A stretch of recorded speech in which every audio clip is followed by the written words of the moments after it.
Баршаңызға сәлем, менің арнама қош келдіңіздер. Бүгін балдай тәтті қуырдақ дайындаймыз. Ең алдымен кез келген сиырдың не болмаса қойдың етін аламыз. Тұздалмаған болуы қажет.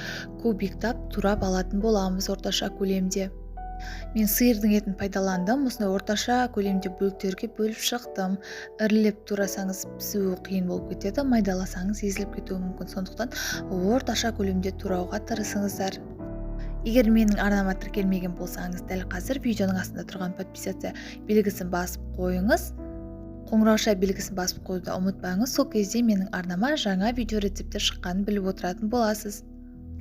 Лайк басып пікір қалдыра отырыңыз, кез келген сұрағыңызға жауап қайтаратын боламын. Етімізді турап алдық, енді жүректі тураймыз. Жүрек, бүйрек дегендерді қазір турап алатын боламыз етпен қосып. Егер бауыр қосатын болсаңыз, бауырды етпен бірге қуырмаймыз. Мінекей біз молынан жасап жатырмыз. Осылай қабырға, сүйектерді де қостым. Жақсылап етімізді жуамыз және майсыз дайындаймыз. Осындай өзінің іш майына дайындайтын боламыз. Қазанымызды аламыз, жақсылап қыздырамыз, астыңғы бөлігіне майларды орналастырып шығамыз. Енді үстіне еттеріміздің барлығын саламыз. Астын қатты отқа қоямыз. Еттің барлығын салып, бетін жауып қоямыз. Өзі майы шыжғырылып, майы шығатын болады. Қозғамай бетін жауып, оны 5 минутқа қалдырамыз. Сол аралықта пиязымызды тураймыз. 200 дана пиязды алып, осылай турап шығамыз.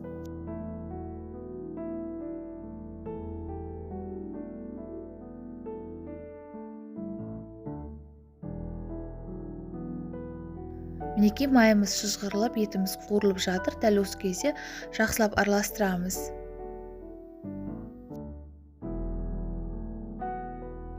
Майы еттің суы шықты, ешқандай май қоспаңыздар.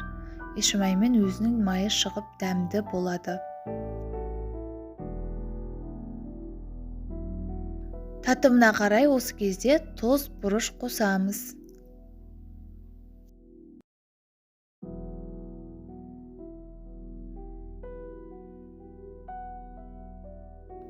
Жақсылап араластырамыз. Астын баяу қойып, 1,5-2 сағатқа бұқтыратын боламыз. Етіміз жұмсақ болып піскенше. Егер су тартылып кетіп жатса, кішкене су қосып жіберсеңіздер болады. Мінекей ашып қарайық, етіміз жұмсарып, дайын болуға жақын қалыпты. Енді осы кезде болгар бұрышын қосамыз.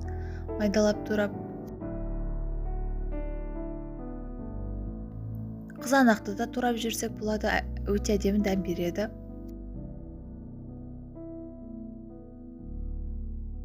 Енді пияз, болгар бұрыш, қызанақты қосып, жақсылап араластырып қуырамыз. Астын қатты қойып, пиязымызды қуырып аламыз.